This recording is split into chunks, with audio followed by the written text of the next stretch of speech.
And then I will be live on our FB page. Is there a online study? So those who have who are a member of the page na mayroon tayo ay they can follow our page. So this is the series on the prophetic studies on the book of Daniel and Revelation. Malapit na po matapos yung ating Revelation series, ano? Ang sunod po natin na pag-aralan ay Daniel, mga kwan po yun. 12 to 13 topics ang Daniel.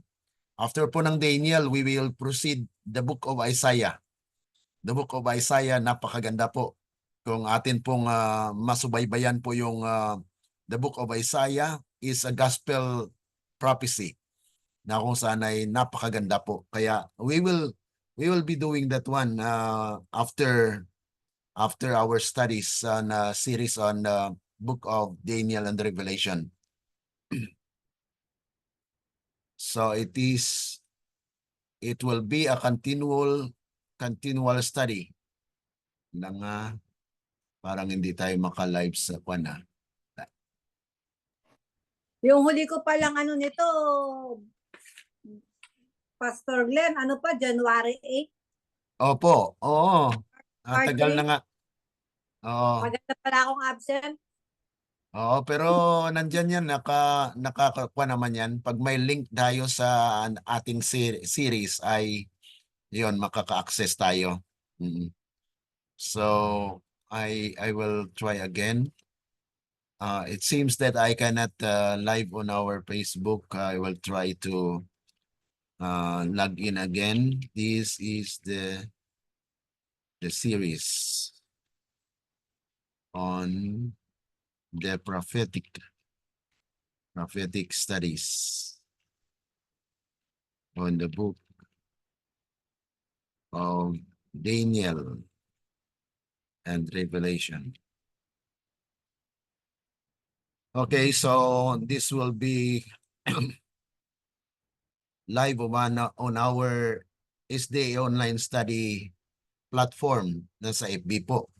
So dito na po tayo. We are live on our Facebook page. Those who are following us in our FB page, we'd like to welcome you and we are happy to have you today as we continue on. Patuloy po natin na subaybayan po yung ating pag-aaral po dito sa prophetic studies. Okay. Habang po tayo nagkaroon ng prayer thought, I will just play a song na kung sana ito po ay I'd like really to share this song to you. Okay.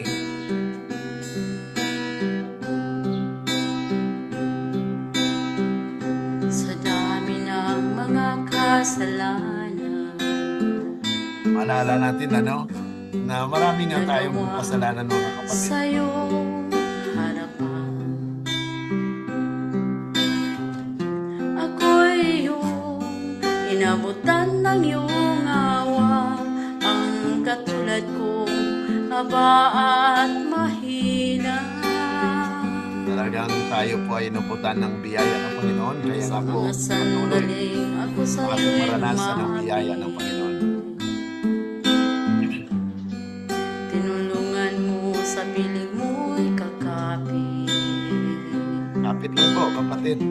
Sa libutan man muling mang-akit, ang pag-ibig mo ngayon'y mananaig.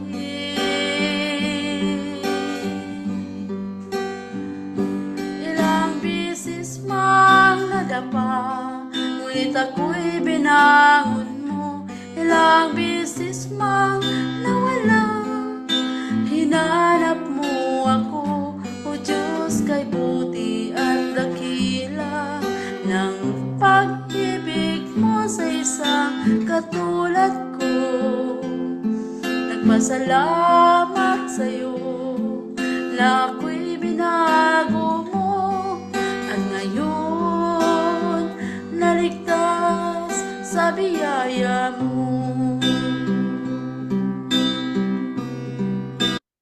Okay, so yan po ay kaligtasan na mula po sa Diyos na siya po ay nagbigay sa atin ng biyaya na bagamat tayo ay nawawala, minsan nadadapa, ay ang Panginoon pa rin po ay nag-alalay sa atin na binabangon po tayo at patuloy na nabubuhay at kaya nga po ay pasalamatan po natin ang Panginoon.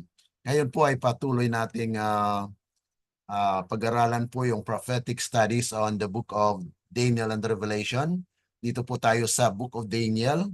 After po ng book of Daniel ay book of Revelation ay tungo po tayo sa book of Daniel. Now sabi po rito, in the new earth, sa bagong lupa, the prophecies, ang mga hula that the Jews applied to the first advent of Christ will be fulfilled. Kung paano yung mga Hudyo ay kanilang na-apply po na ang pagdating ni Kristo, ayun na po yung katuparan ng pangako niya. Ngunit mayroon pong nais ng Diyos na ipatupad na yung pagdating po niya ay it's actually the establishment of the kingdom of grace. Hindi pa po yung kingdom of righteousness as kingdom of glory. Yun po yung mapag-aralan natin later. The saints will then be redeemed and made immortal. That is the kingdom of glory. When men will be glorified, no more sin, no more death. That is the kingdom of glory, mga kapatid. Ano? So upon their heads will be crowns of immortality, and joy and glory will be pictured on their countenances, which will reflect the image of their Redeemer. Kaya yun po yung tinatawag natin the kingdom of glory, where the earth will be glorified. The earth will be enlightened with God's glory. Yan po yung Revelation chapter 18 na kung saan ay atin pong napag-aralan dito sa serie natin. Moses saw the land of Canaan. Si Moses na po ay nakakita ng lupain, pinakita sa kanya ng Diyos, as it will appear when it becomes the home of the saints. Yung pinakita pala kay Moses, mga kapatid, ay lupain na pangako ng Panginoon, na yun po ay naiplastar doon sa Canaan. Okay? John the Revelator was given a view of this same land. So katulad pala, mga kapatid, yung pinakita kay Moses na land of Canaan ay katulad din sa pinakita kay John. Kaya kung ano po ang description na nakita ni John, yun din po ang pinakita kay Moses. Na kung saan ay si Moses was a prophet of the covenant, na kung saan ay nandun po siya upang i-declare ang covenant ng Panginoon sa bayan ng Israel. Kaya nga po yung mga Israelite o mga Jews was the first to be called in the vineyard of the Lord.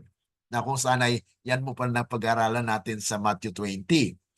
Sabi po rito, John the Revelator was given a view of this same land, of which he writes, I saw a new heaven and new earth.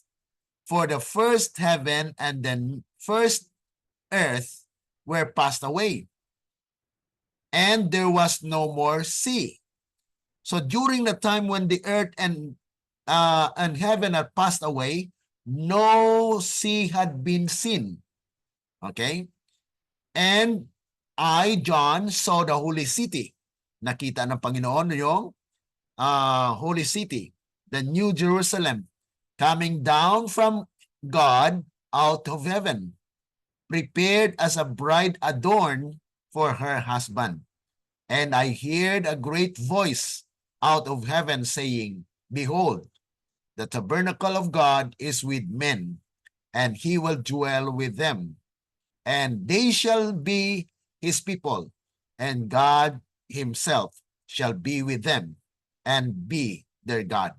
So during the time, God's people will no longer have sin because God's presence will be upon them. God will dwell in the land. The same as true with God's instruction to Moses. What was the instruction of God to Moses? So that God will dwell to his people, with his people, he should make a tabernacle or a sanctuary. That's why during the time of Moses, God commanded him to dwell or to build a sanctuary that God may dwell with God's people. So yan po mga kapatid, kaya napaka-importante po yung sanctuaryo na katotohanan dahil ito po yung dwelling place where God dwells. And this is a process of salvation mga kapatid, because sanctuary is the place wherein it was separated or it was set apart for God's people. So ganun din po mga kapatid, yung tayo po ay must be sanctified. That we are sanctified by the blood of Christ, na siya po ang nagbigay sa atin ng karapatan upang maging bahagi po ng kanyang bayan. Kaya ipanalangin po natin na we will be guided as we go on with our study today. This is the chapter 21, part 2 of our study. So tayo po ay manalangin. Dakila at mabagin po naming Ama na nasa langit po kayo, kami po ay lubos na nagpapasalamat na sa muli kami po ay nagkaroon ng pagkakataon upang patuloy na pag-aralan po ang inyong mga salita, na kung saan ito po ang magbibigay sa amin ng matibay na pananampalataya ng lahat po ng mga bagay na nasusulat sa banal na kasulatan ay may katuparan. Kaya nga po amin pong sinasangguni sa inyo, aming binabalik sa inyong pagpapasalamat na binigyan po kami ng pagkakataon upang patuloy na aming pag-aralan po ang inyong mga salita. Tulungan nawa kami na mananatili ang mga salitang ito at sa panahon na kinakailangan na aming ma-share sa aming kapwa, ay handa rin po kami at kayo po ang siyang gumabay sa amin upang lahat ng ito ay maging katuparan para po sa aming kaligtasan at sa pagpapalang aming tanggapin sa hapong ito. Ito po ay aming dalangin sa matamis na pangalan ng aming Panginoong Yesus. Amen. Okay. Now, dito po tayo sa patuloy na ating pag-aaral. Akin pong ulitin na ito pong nakikita po ninyo sa screen natin ngayon ay ito po yung chronological setting. Chronological setting of the book of the chapters in the book of Revelation, na kung saan ay ito po ay may mga kapanahunan na kung saan ay katapat. Okay, katulad po dito. Ang sa taas po ito po yung mga pangyayari. Ano po?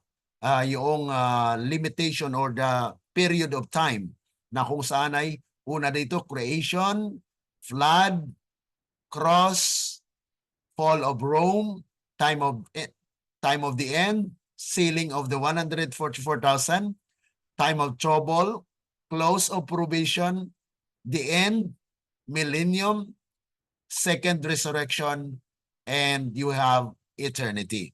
Okay? So atin pong napag-aralan ang chapter 6 ay mula po yung creation, because this is talking about the yung seven seal.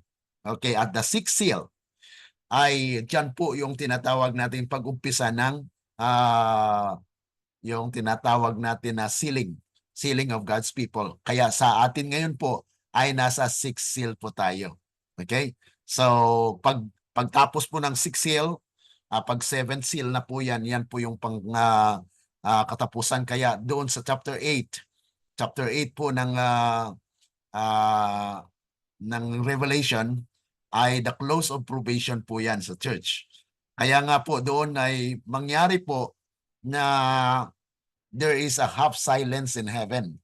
Yung half silence in heaven is that is the Ezekiel 9 na purified ang church, mga kapatid. Dahil si Kristo po ay bababa, okay?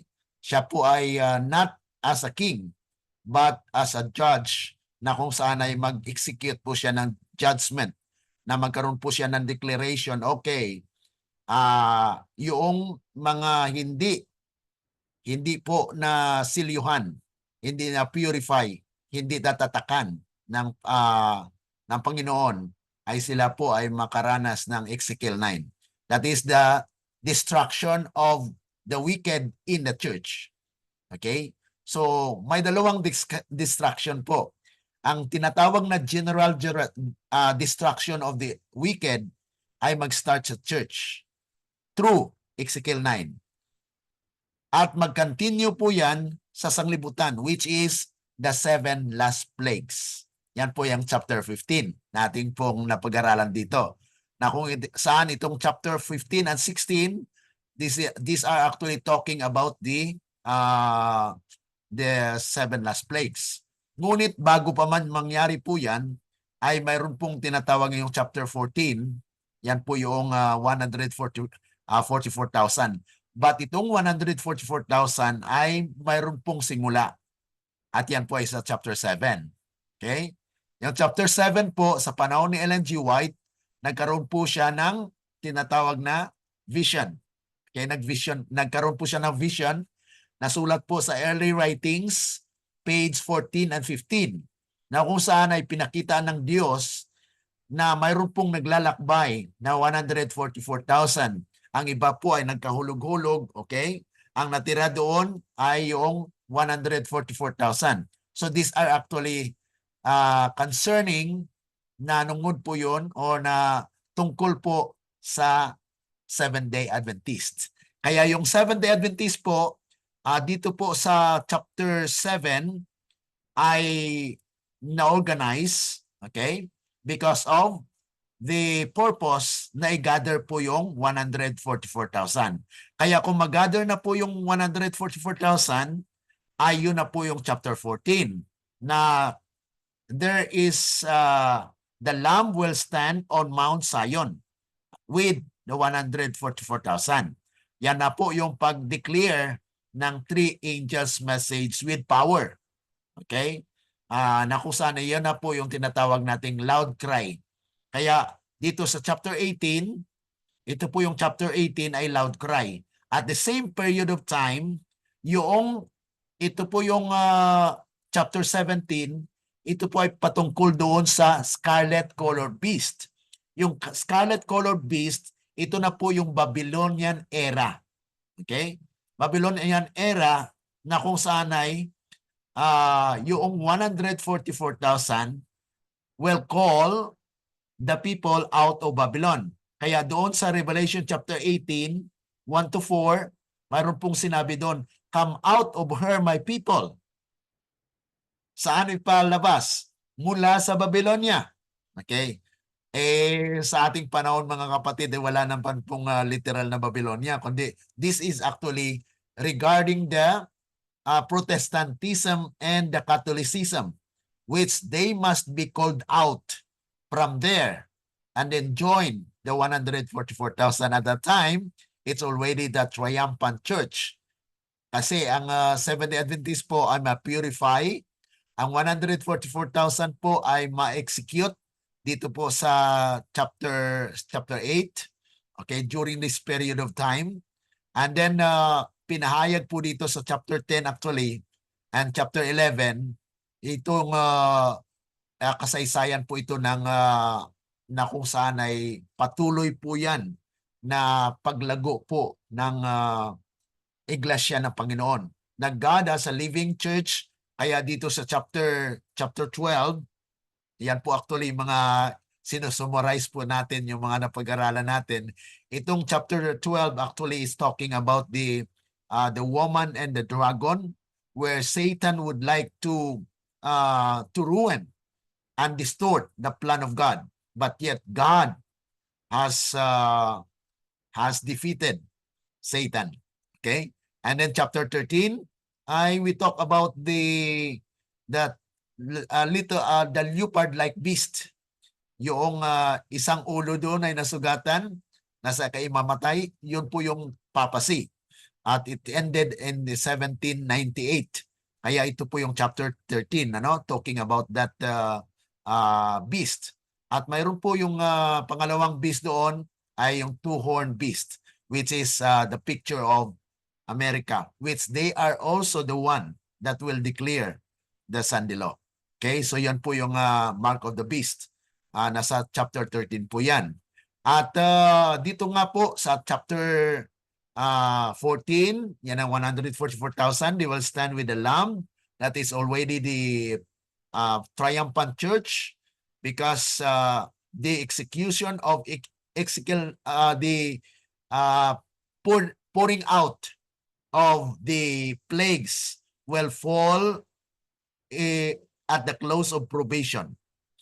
Kasi pag close of probation na yan, mga kapatid, ay wala na pong pag-asa doon sa mga tao. It is only the tinatawag natin, mga kapatid, na execution of God's judgment, na mayroon pong mamamatay dyan.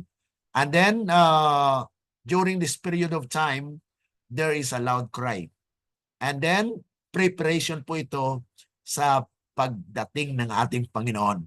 Okay, so chapter 19 is a preparation. At pagtapos po ng katapusan, ito na po yung the end. And it will start millennium. And we have studied chapter 20. At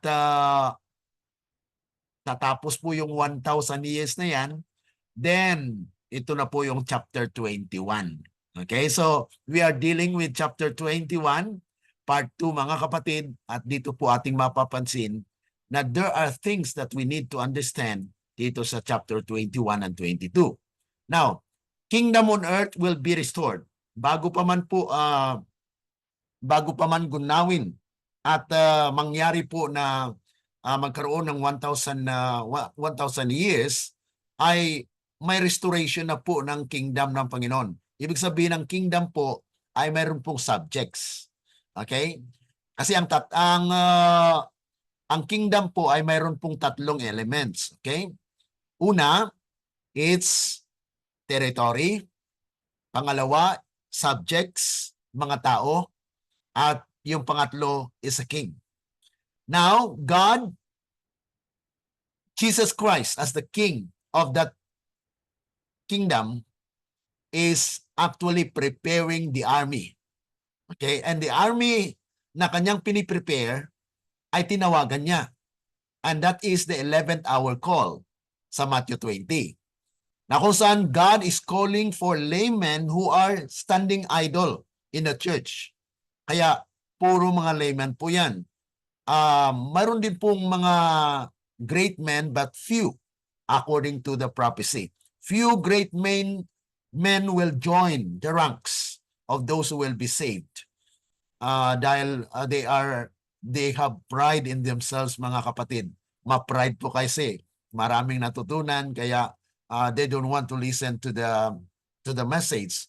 But yet dito po ay mayroon pong pag-restore ng kaharian ng Panginoon bago pa man darating si Kristo. Kaya dito po ay ating binabalikan po para maunawaan natin na kung saan ay mayroon na pong kingdom, mayroon na pong subjects of God's kingdom. Kaya hindi na po sila mamamatay. Okay? So God's kingdom involves the subject of the kingdom, which the people who are waiting for the soon coming of Christ. At sabi nga po dito sa prophecy, na kung saan ay pronouncing the doom of the ancient Israel, the prophet Hosea inscribed the solemn writ, the children of Israel shall abide many days without king. Kaya yun po yung nangyari sa mga Israelites. Ano? Even right now, we are considered to be the modern Israelites because we are God's people. Ang sign po sa people, sa mga tao ng Diyos o bayan ng Diyos ay ang Sabbath. Kaya kung tayo po ay nangingili ng araw ng Sabbath, then we are God's people. And we are called the modern Israel because we are also victorious against the sin and victorious against Satan. Okay? So the children of Israel shall abide many days without a king, and without a prince, and without a sacrifice, and without an image, or without an ephod, and without a teraphim. These are all actually the instrument in worship, or these are the things that are used in worshiping the Lord, or tinatawag natin na tabernacle or sanctuary, na ito po ay nawala po yan lahat. So ibig sabihin, God will restore back everything. Okay, dahil nawala po yon, so God will now restore back the lost image of God to His people. At the same time, however, a promise was made that afterward, after many days, shall the children of Israel return and seek the Lord their God and David their king, and shall fear the Lord and His goodness in the latter days. Kaya ito po ay talagang mangyayari po sa huling mga araw, that there will be a kingdom, because they will seek the Lord their God and David their king. That's why this is the prophetic Davidic kingdom. It was prophesied in the Bible. Hosea chapter 3 verse 5. Dahil ang sabi po, it will happen in when?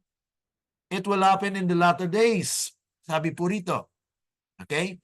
As ancient David is in his grave, the king here promised must be an antitypical David. Just as the Elijah of Malachi chapter 4-5 must be an antitypical Elijah. So yan po yung mga application dito, dahil sila Malachi at saka yung si Elijah ay kinuha naman na yun ng Diyos. Okay? Dinala sa langit. So ang promise po ng Panginoon na Elijah dito, antitypical Elijah. Ibig sabihin, nagre-representa kay Elijah. Ang ganun din po kay David, na kung saan ang Davidic kingdom that God will establish before Christ will come, it is actually the antitypical David, na kung saan ay yan po ang na-prophesy sa book of Daniel. Kaya Daniel's declaration in Daniel chapter 2 verse 44, sabi po roon, in the days of these kings shall the God of heaven establish a kingdom that will never be destroyed. So that is where Christ will come and take His people out of this world to have a vacation.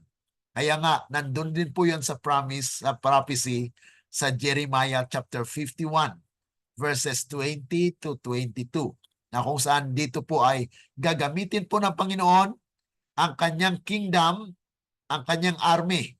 Mayroon pong army. Yan po ay nasaad doon sa Revelation chapter 9 na nabanggit po doon yung 200 million. Na 200 million with the heavenly angels, that they are speaking great things during the loud cry. Kasi yung 144,000 po ay mag-swell po siya sa loud cry. So maging loud po yan dahil mayroon pong mag-join doon. It's a joining forces and it swell into 200 million. Kaya maging 200 million po ang God's army during the time when the loud cry will begin. And that's actually, I explained that one in our studies. So you can just go back to our subject on that matter about the 200 million. That these are actually the army of the Lord that will proclaim the loud cry. Yung 144,000, yes, they will be the one that will teach those who are brought in the kingdom, will be taught, and they are the one that will actually made because they are called saviors according to Obadiah chapter 1 verse 21, that they are now the saviors. They will be actually acting as the saviors of the world because they are representing the character of Christ, while Christ is continually in officiating as the mediator. Dahil bumalik po siya after Ezekiel 9, after chapter 8 po sa Revelation, ay after ng half silence, bumalik po siya doon to continue on the judgment for the living. So the commencement of the judgment for the living is when Ezekiel 9 will happen. Okay, so there will be a lot of people, especially in the Seventh-day Adventists, that will be slain because they have not have the seal of God during that time. It will be a great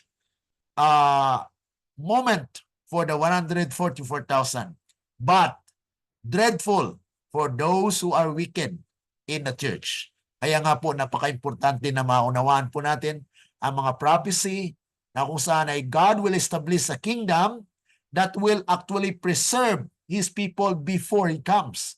Because Christ will come as a king of kings. So kung hindi po na-prepare ang kanyang army on earth, kasi kung pag-usapan po natin yung kaharian, mayroon po yung subject at mga army na kung saan ay these are things that we need to understand. Nasabi po rito, this scripture cannot be applied to the Israel of Jeremiah's time. Yung Jeremiah's 51, mga kapatid. Dahil binanggit mo doon maraming beses na the stone or the battle axe. Balikan po natin yung thou art my battle axe and weapons of war. Yan pong sinasabi sa Jeremiah chapter 51 na kung saan ay they will be the battle axe of the Lord. Why? It says here that says the Lord to Israel of today, those who are to compose of the infant kingdom. For with thee will I break in pieces the nations, and with thee will I destroy kingdoms. Yan po ang gaganapin ng bato doon sa Daniel 2. Na he will break the nations, the kingdoms. And this is where it is not Christ's second coming that will break all of the kingdoms, but it will be through His people on earth because He is the King of Kings. He will come to culminate. Ibig sabihin mga kapatid ay patapos na po. Patapos na yung labanan. Dahil during that 7 last plagues mga kapatid, that is the Armageddon. Armageddon is a war, a spiritual war that God's angel and the fallen angel will take into effect that war mga kapatid na talagang darating na po si Kristo. Okay? So that's actually the setting of Christ's second coming. Because so we cannot say that tomorrow maybe Jesus will come. That is not. He will come as a thief, yes, in judgment. But in His second coming, it will be an audible and visible coming. Every eye could see, mga kapatid. Kaya mali po yung sinasabi na baka darating na yung Panginoon bukas. They are waiting for the second coming of Christ. That is not the second coming of Christ. That is the coming of Christ in judgment. Kaya hindi natin alam mga kapatid, baka ang pangalan natin ay wala na sa aklat ng buhay. Ibig sabihin tayo po ay kandidato sa Ezekiel 9. Yan po yung napakadelikado, dangerous po sa mga taong hindi po nagkaroon ng pagbabago sa kanilang buhay. So sabi po rito, ang scripture na ito na mabasa natin sa Jeremiah is actually an event that will happen in the future. At wala pa po nangyari, hindi pa po nangyari yan. Sabi po rito, the soon coming kingdom being not like an earthly kingdom, but like a heavenly one. So this is actually the start of the heavenly kingdom. Heavenly in the sense that it is God that leads. Yan na po yung tinatawag natin theocratic form of government. Sa atin po ngayon, di po ba sa Pilipinas ay democratic? Doon sa United States ay Republican and Democratic. Pero the establishment of God's kingdom, when the 144,000 already sealed, this will be the theocratic form of government, which is God is the one that leads. So Jesus will be the king, and He will be ordering His people, the army, The 144,000 and the 200 million that will swell, that will give the message to all the world. And the end will come, mga kapatid. Kaya ito, mga kapatid, yung paghahanda bago po darating na sa panahon ng pagdating ng ating Panginoon, marami pa pong mga pangyayari dyan. Kaya binabalik ko po ito para at least atin pong maunawaan na when Jesus comes, mga kapatid, that the people of God are already prepared as a kingdom. So these are the people that have eternal life. They will no longer death. Hindi na po sila mamamatay. So yun po yung mga pinapakita po dito na the scripture shows that the kingdom is set before rather than at or at the beginning of the millennium. Kasi mayroon pong mga nagsasabi na yung kingdom itatayo pa pagdating ni Kristo. Hindi po yun na tama, mga kapatid. Dahil si Kristo nga po ay darating as a king. So, ang kanyang pagtatayo po ng kanyang kaharian ay nag-umpisa na po dito sa lupa. At itong pagtatayo ng kanyang kaharian ay mayroon pong tatlong estado o tatlong stages. Ang una ay Kingdom of Grace. The Kingdom of Grace. Biyaya ng Panginoon na tayo po ay niligtas. Kaya nga po tayo ay justified. Pinatawad na para bagang inaccept ng Panginoon, pinatawad at tinanggap na para bagang di nagkasala because of the righteousness of Christ. Yun po ang imputed. Yun po ang pinagkaloob sa bawat isa sa atin na libre. Ang pangalawa po ang naproseso ay the kingdom of righteousness. Ito na po yung sanctification. Na kung saan kung ating na-reflect na po yung buhay ni Kristo sa atin, namumuhay na si Kristo sa atin, yan po ang napaka-significant na mensahe. Kaya na noong 1888, kung tinanggap po sana yun, ay nasa kingdom era na tayo. Pero dahil it was rejected by the Seventh-day Adventist Church during that time in 1888, ay sa ngayon po, mga kapatid, in these last days, it will be fulfilled. Na pag mabuo na po yung 144,000, the righteousness of Christ will be upon them. Na hindi nila yon na kayang gawin. Kundi si Kristo po ang nagbigay sa kanila ng karapatan na sila'y matuwid sa harapan ng Diyos.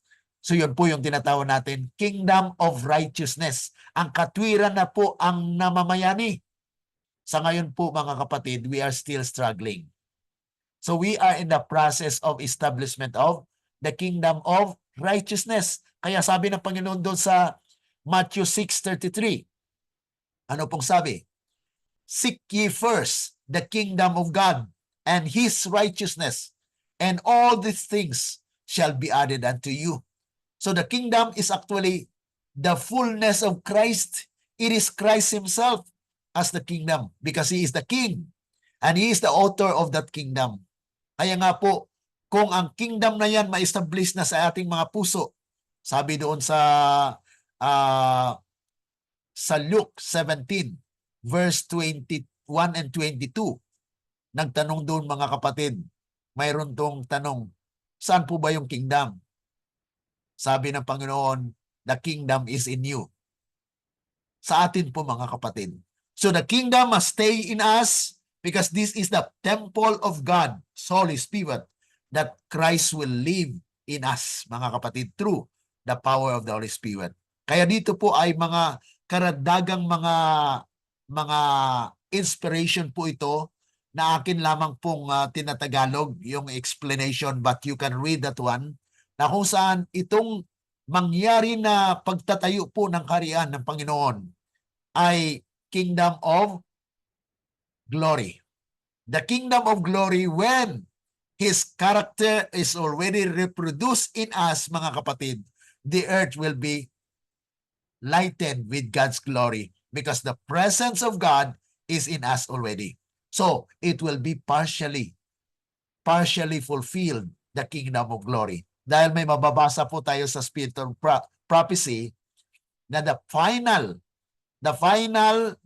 establishment of the kingdom of glory is when Jesus comes in the clouds of heaven. Yan po ang mababasa natin sa Spirit of Prophecy. Baka po may magsasabi sa atin na no, yung kingdom of glory will be when Jesus comes. Mga kapatid, mag-umpisa po yan when Christ's righteousness will be perfected in us, mga kapatid. So yun po yung maturity na. Kasi nasilyuan ka na ng silyo ng Panginoon, kaya you are now glorified. You will no longer taste death. Hindi ka na mamamatay katulad po ng mga yung mga ma-resurrect sa first resurrection. They will no longer die, mga kapatid. Because the glory of the Lord will be seen upon His people. Ito po yung mga description lang po dito. The glory of Lebanon shall come unto thee. The fir tree, the pine tree, and the box together to beautify the place of my sanctuary, and I will make the place of my feet glorious. So ito mga kapatid yung mga description of the kingdom that God will establish, na i-restore niya po yung Eden. Where the kingdom stands, their sin exists not. So kung ang itayo na po yung kaharian ng Panginoon doon sa Palestine, sa land of promise, sa Canaan, yan po yung Canaan, actually mga kapatid, ay the land of Israel. Yan po ang Kanaan na pinangako po ng Panginoon. Kaya doon po itatayo yung kingdom ng Panginoon.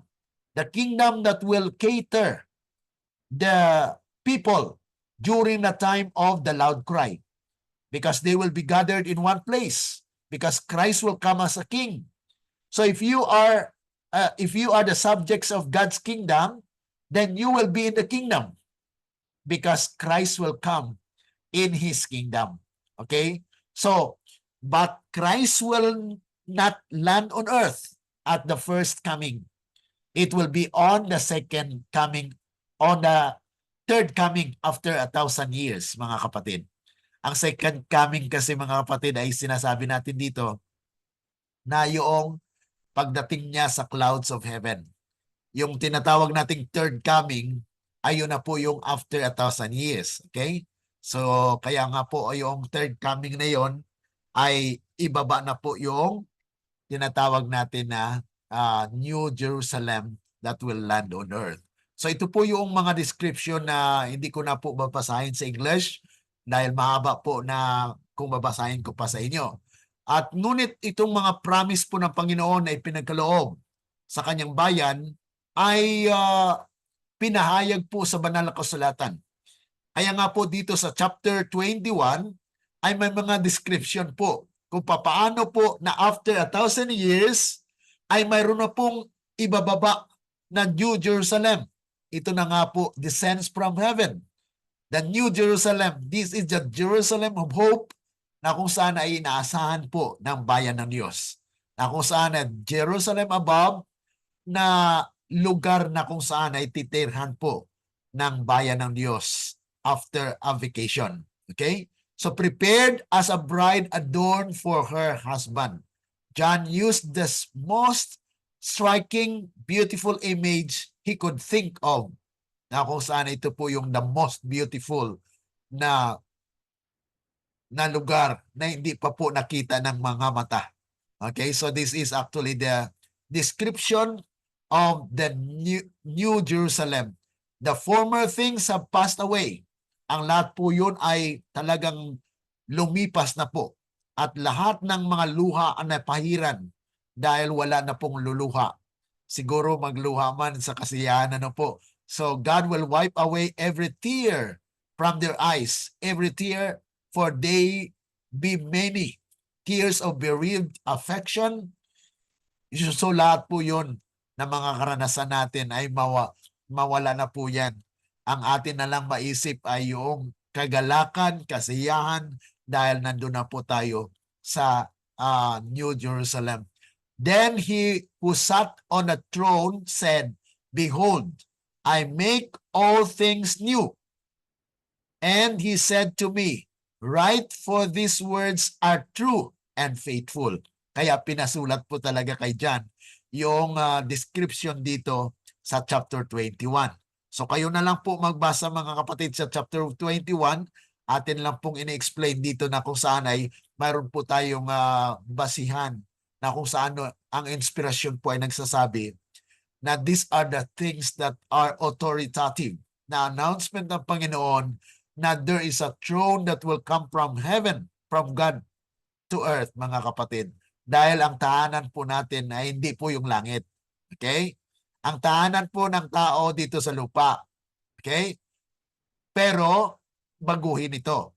Okay? Kaya nga po yung tutupukin po ng apoy ay yung nasa labas po ng Jerusalem, ng New Jerusalem.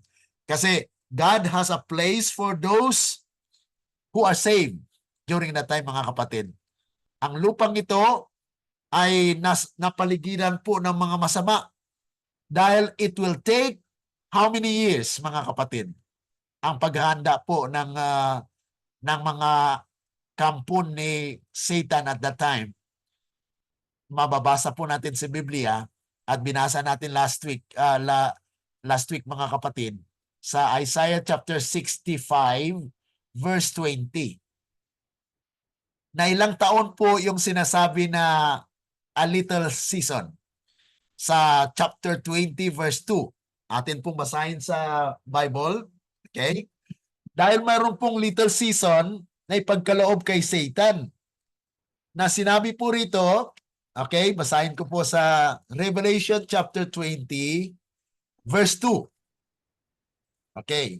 Kung mayroon po kayong Bible, pwede niyo po akong sundan dito sa pagbabasa po sa Revelation chapter 20 verse 2 and 3. Okay? Umpisan ko po sa verse 2. And he laid hold on the dragon, that old serpent, which is the devil and Satan, and bound him 1,000 years. So, ang background po dito ay na bilanggo po si Satan within 1,000 years. At pagkatapos ng 1,000 years, ano pong mangyari? Verse 3. And cast him into the bottomless pit and shut him up and set a seal upon him that he should deceive the nation no more. Dahil wala na po siyang i-deceive. Ano? Till the 1,000 years should be fulfilled. Hanggang matapos po yung 1,000 years. And then ano po mangyari? And after that, he must be loose a little season. Kaya nga po doon sa aking Facebook account, I asked, may tinanong po ako doon, how long will be the little season? At mayroon pong sumagot doon. Mayroon pong sumagot na 100 years. So a little season is 100 years. Saan natin mababasa, mga kapatid? Okay, basahin po natin ang Isaiah chapter 65. Kung ito po yung binabanggit ng banal na kasulatan na mayroon pong little season na yung infant during that day, kasi mayroon pong resurrection, di po ba? Pagkatapos po ng 1,000 years, mayroon pong tinatawag na second resurrection. Ang second resurrection po ay bubuhayin po ang lahat ng mga wicked. At sa panahon na yon, may mga bata, may mga infant na nakasama doon. Bakit po? Kung saan po yung masama na ina na doon po ay nanganak siya, ipinanganak po yung bata, ay nandun po yung tinatawag natin na yung connection ng nanay sa bata.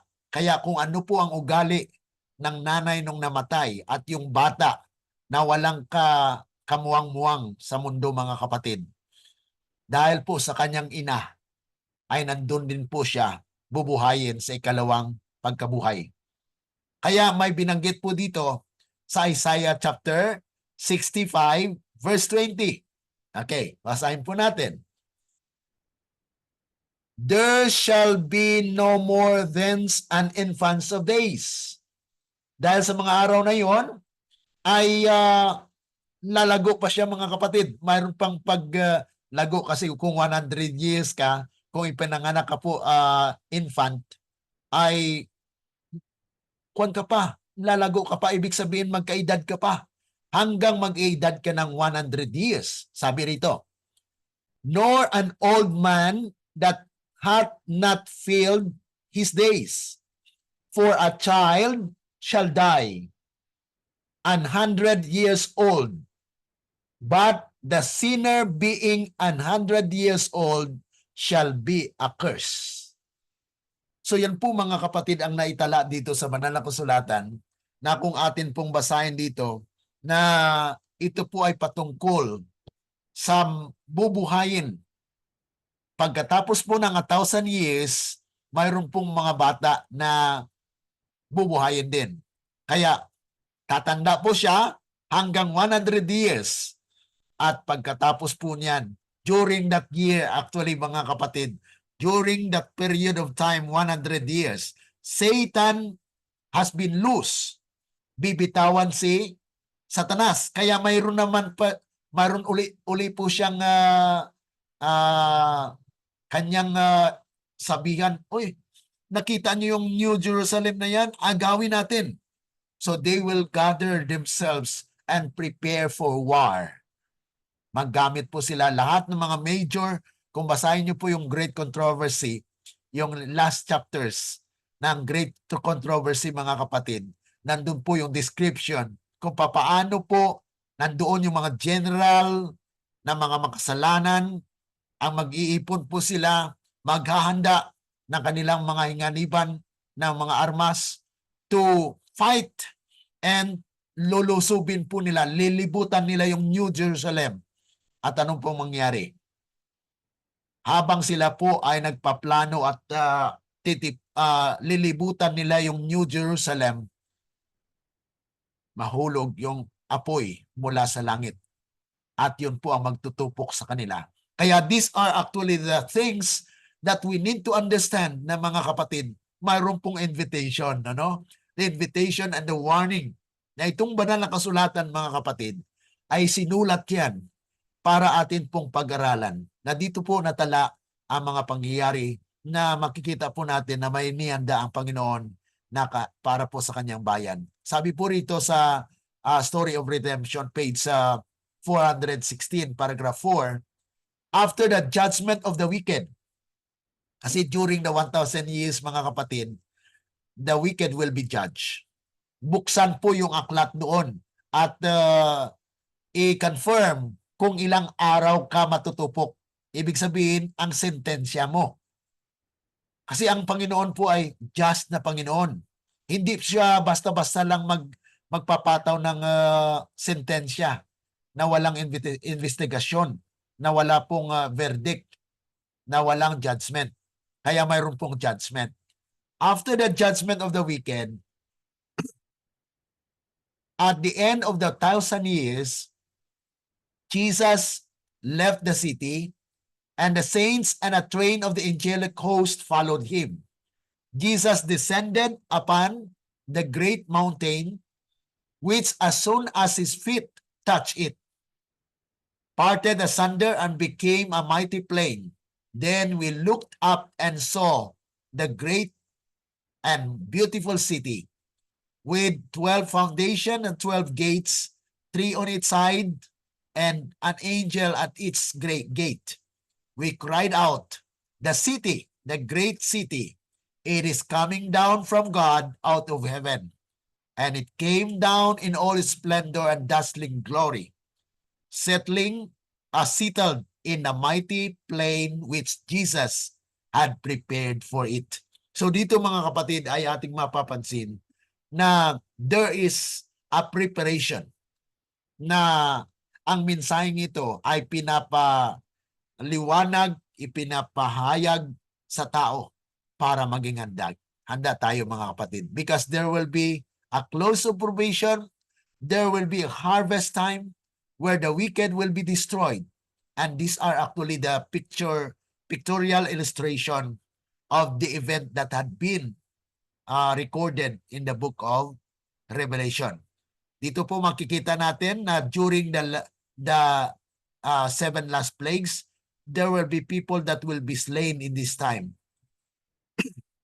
These are actually the description of the destruction of the wicked during the time of the seven last plagues. And Christ will come in the clouds of heaven with a mighty throng of angels, and His glory will destroy those who are left.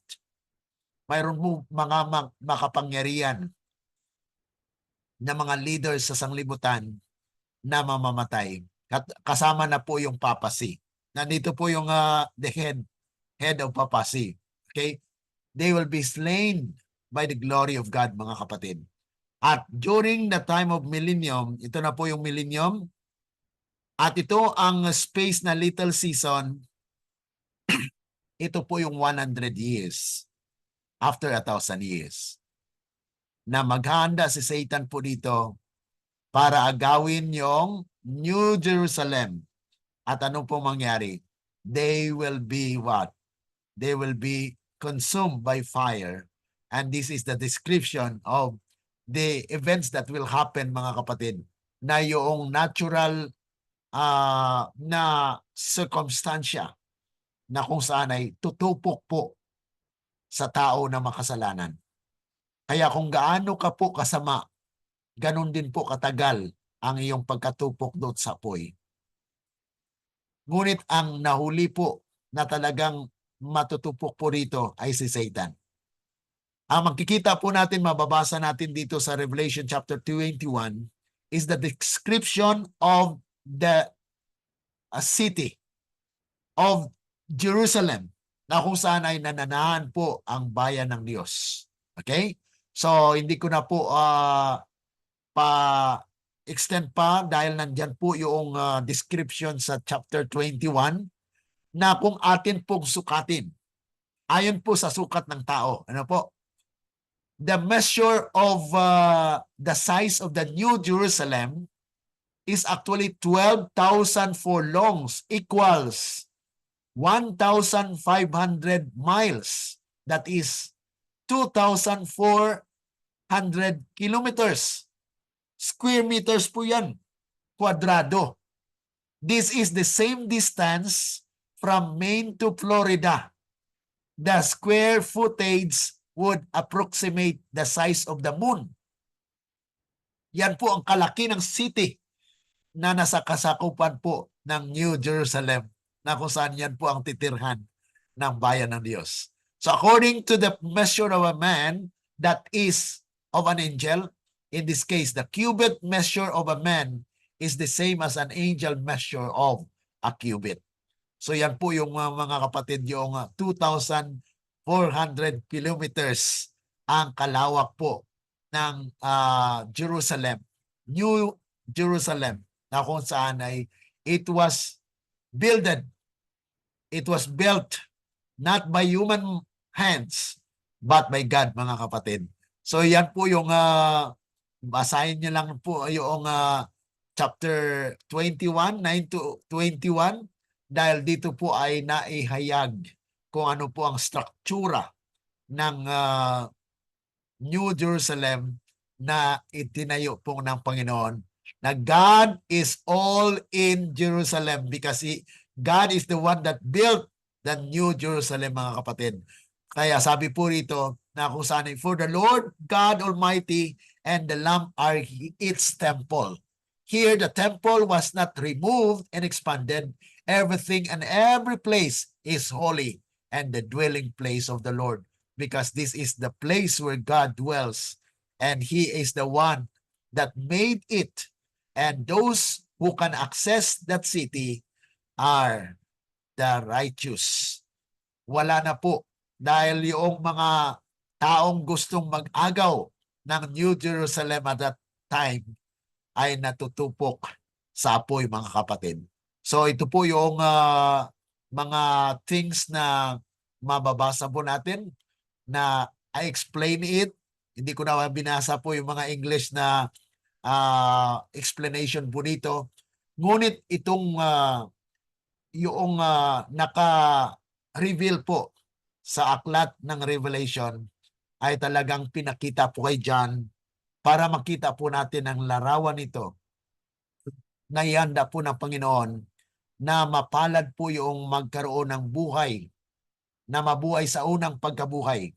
Ayon po yan sa chapter 20 verse 5 and 6. Ngunit masaklap para sa mga taong mabuhay sa ikalawang pagkabuhay. Sa ikalawang pagkabuhay, mga kapatid, ito na po yung tinatawag natin na bubuhayin sila para ipataw ang verdict o ang sentensya para sa kanila. Dahil patuloy pa rin, mga kapatid, after 1,000 years, binigyan po sila ng a little season, 100 years. At yun po ang kanilang panukala, agawin nila ang New Jerusalem. Kaya nga po, at that time, ay ihuhulog po ng Panginoon ang asupre, ang kalayo, ang apoy, at tutupok po sa mga wicked at that time. So, any question po sa ating pinag-aralan ngayong hapon na hindi na po natin binigyan na pagbasahin yung Bible because we know that it will consume a lot of time. I just explain to you what is the content, what is the significant point na mababanggit po sa ating nababasa sa Revelation chapter 21. Okay, any reaction? Okay, so dito po nagtatapos ang ating pag-aaral dito sa chapter 21. Ang last po na pag-aralan natin ay chapter 22. Okay, ito po yung chapter 22 ay kung ano pong nilalaman po dito. Come Lord Jesus, come.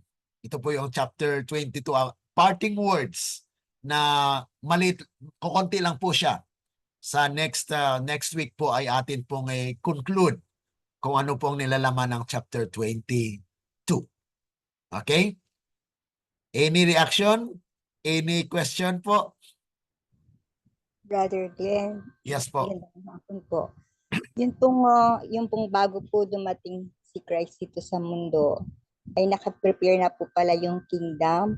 Opo. At yung pong kingdom ay meron siyang territory, may subject at may hari.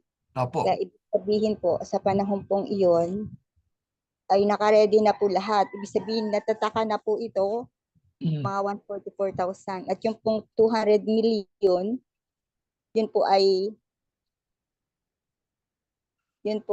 yung mga tao na tinuruan ng mga 144,000. They will be actually the first fruit.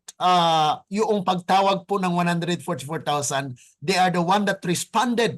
Wow, they joined. And so they swell into a loud cry. It's become a great army of people na mga kapatid kasi itong 144,000 ay powerful preacher. Kaya nga po, they gather at nag-swell po siya 200 million sa kwan po yan, chapter 9, verse 15 and 16, na kung saan ay nabanggit po dyan yung 200 million. Ang explanation po kasi ng mga scholars dyan ay mga kwan daw po yan, mga Turkish army. Pero ang Turkish army in the past centuries o mga past sa history po ay walang nagkaroon ng 200 million. Hindi pa po nangyari yan sa kasaysayan. Kaya this is actually future event that may happen in the latter days. Ngayon pong Brother huling Glenn, panahon. Yes po. ang sa ato pa, ang 200 million, dili apil sa ihap ni ana ang 144,000. Lahi siya nga grupo.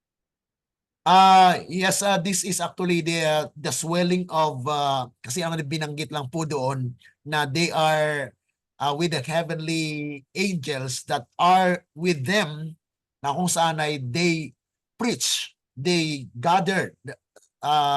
Ang pag-swell po sa loud cry kasi nagpan po yan mga overlapping events po ito na nangyayari na nandyan din po yung 144,000, but the proclamation of the message, mga kapatid, alam natin na yung 144,000 yung core, the core of the kingdom.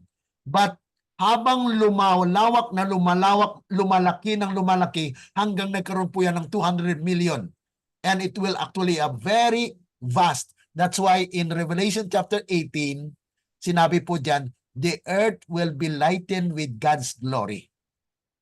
Kaya kwan po yan, mga succession of sunod-sunod na po yan, ma-explain pa rin po yan sa Ezekiel chapter 47.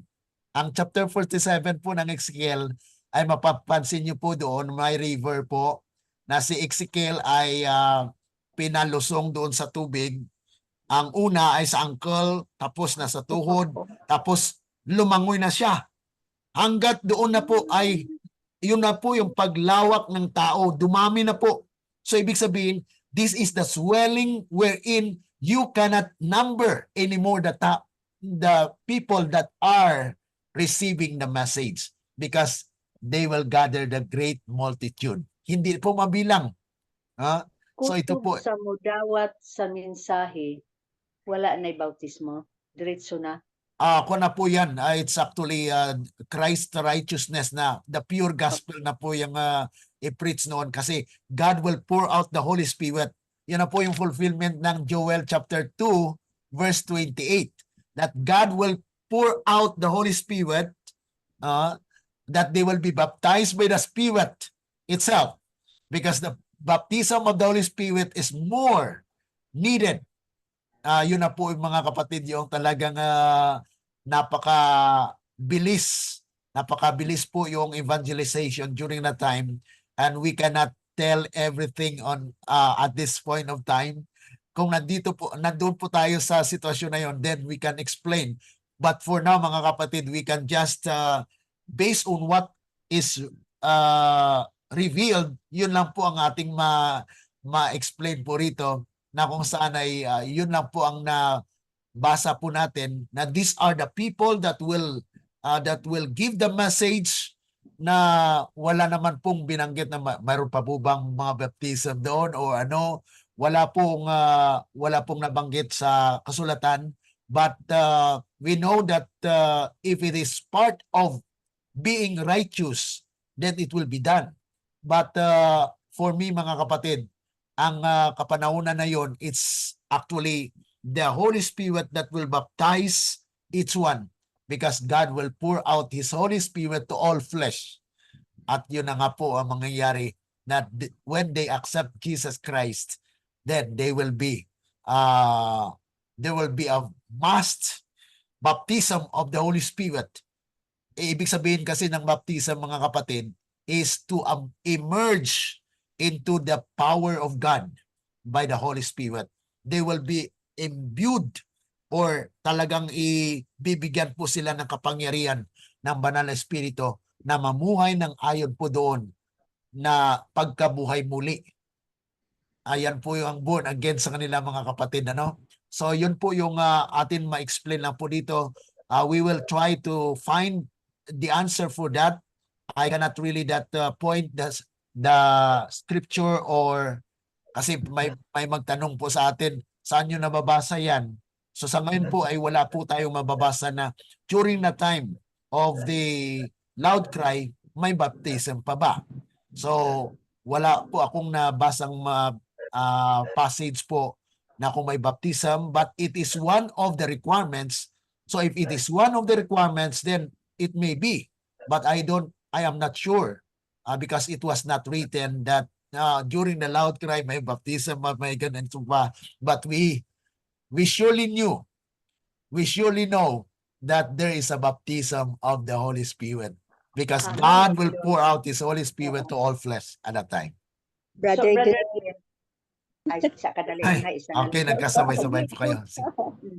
Lahi ang sitwasyon po sa kadtong giingon nga masamok nga panahon nga kadtong nangauyog ang mga bukid, lahi po na siya nga itabo. Okay, sa second coming na po yan. Okay, sa second coming, Okay. yes, because during that time, they will hide themselves from the glory of God. yun na po yung mga tao na talagang yung ayaw nila makita yung parang hindi nila kayang liwanag ng pagdating po ni Kristo. Yan po ay masusunog sila doon. They will be consumed by that glory of God. Kaya mamamatay po sila. Yan po yung mangyayari doon. Kaya there will be people who will be killed during the time of second coming of Christ. Dahil may mga lindol, ang lahat po ay magkaroon po ng talagang earthquake. Yan po ang mangyayari during the time of Jesus coming. Yes, Sister Susan? Yung pong panahon ng Joel 2:28 ay naiset na po yung kingdom ng Lord. Tapos mamumuhay na po ba rito ng tatlong stages? Yung pong Opo. kingdom of grace. Opo, sa na po yan. Itong Joel chapter 2 verse 28 kasi po, yan na po yung outpouring of the Holy Spirit sa kingdom. So, set up na po yung kingdom. Hindi po magkaroon ng outpouring of that to all flesh unless God's people, the 144,000 are already sealed in the kingdom. So this is actually the time when the outpouring of the Holy Spirit with power. Yan na po yung fulfillment ng Joel na kung saan ay mayroon pong dalawang kwan doon for maturity po yun eh. Yung ma-mature po yung bayan ng Diyos at that time sa kingdom na po yan.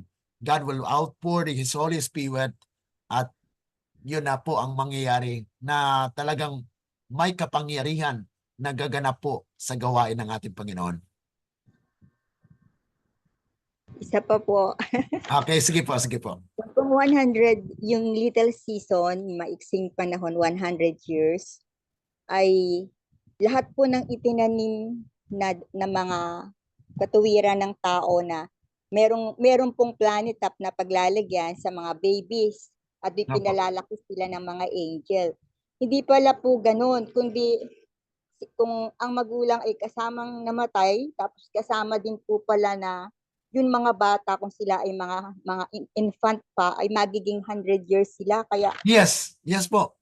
nakakalungkot at nakakatakot itong salitang ito. Kaya basahin niyo po yung Tagalog ng Isaiah chapter 65:20 na it will be a curse. Kasi mabubuhay sila 100 years na makasalanan. Wicked na talaga yung kanilang buhay. Wala nang pag-asa kasi yun eh. Puro na lang kasalanan, puro na lang kamalian, puro na lahat. Wala na pong righteous doon. Kaya puro wicked. Kaya it will be a curse. Mamumuhay ka nga 100 years, pero napakasama mo at that time. Kaya lalong talagang maisip talaga nila, dito masama tayo, pero agawin natin yan. So they would like to get that New Jerusalem. Kaya maghanda po sila sa war. At yun po mga kapatid, ay matutupok po sila sa apoy. Opo, salamat po sa mas malinaw. Oo. So mas malinaw ano po mga kapatid, after 1,000 years, mayroon pa pong 100 years na paghahanda na ang mga taong ito magtitipon pa, maggawa ng kanilang armas, baka magawa pa sila ng atomic bomb o anong mga klaseng war elements nila para agawin lang nila yung New Jerusalem. Pero habang ginagawa nila po yung mga kapatid, the Lord has already set na kung saan ay magkuha na po ng apoy at sila ay matutupok. At yan na po mga kapatid yung katapusan na they will be tormented day and night hanggat maupos ang kanilang balat, ang kanilang buto ay mawawala lahat yan. So pag wala na pong balat, wala na pong apoy. Pero ang sinasabi kasi nila ng mga iba ay eternal torment daw. Walang katapusan na pagkatupok. Ay hindi po ibig sabihin ganon. Hanggat mayroong tutubukin, yun po, hanggat matapos po yan, maging abo siya at mawala na yon, that's the end. Napakagaya po talaga ng mga turo Oo, kasi Nakakatakot at nakakalungkot. Salamat mara po, Brother marami Glenn. po talagang turo na malayo po sa kasulatan, ano, na kung wala po tayo ng inspiration ay hindi natin lubos na maunawaan na ganito pala, mayroon pa palang 100 years after 1,000 years. Kasi nababasa natin sa Bible na yun po ang infant. An infant ay lalago pa siya, magkaedad pa ng 100 years at makasalanan. Ang binabanggit po doon ay sa huling mga kapanahunan, ito po sa panahon na kung saan ay babaguhin ng Diyos ang langit at ang lupa. So yan po yung mangyayari na pagkatapos na sila ma-resurrect, they will give time for the preparation para sa pag-agaw nila sa New Jerusalem. Pero bago pa man nalilibutan nila yung New Jerusalem, ayun na po, babagsak yung apoy at tutupukin po sila. Okay? So I hope klaro po sa atin. Those who are following our FB Live at sa YouTube po, you can just comment and say your piece, and we can deal with you, and if you have questions, then we will try to answer by God's grace, mga kapatid, para maunawaan po natin ang salita ng Panginoon, dahil tayo po ay mga instrumento lamang para po maunawaan natin ito. Ako po ay naging instrumento ng Panginoon na tayo po ay sabay-sabay na matuto sa kasulatan. Okay? So ang last po na chapter ng Revelation will be next week. So abangan po natin, mga kapatid, at salamat po tayo sa Panginoon. Okay? So sino po ang mag-volunteer for our closing prayer? Para po sa closing prayer, you can just unmute your microphone if it is okay for you, that you can offer kahit anong language po, Cebuano, English, Tagalog, you can just express to the Lord.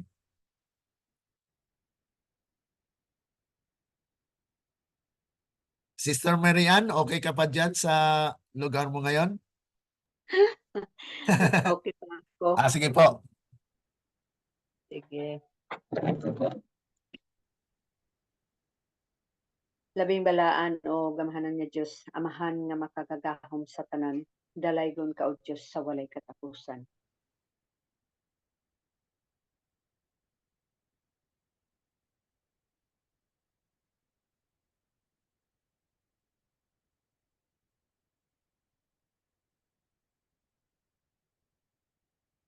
O panalangini kanunay ang mga mensahe nga among nadawat.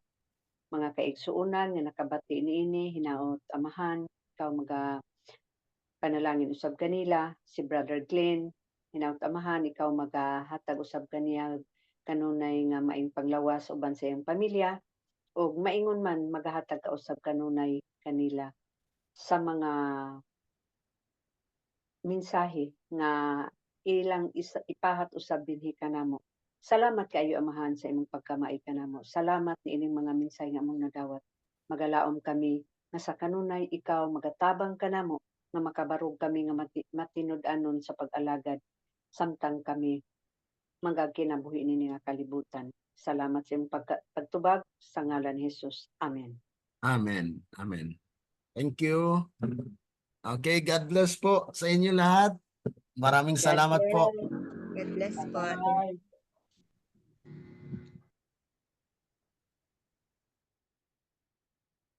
Okay. Thanks.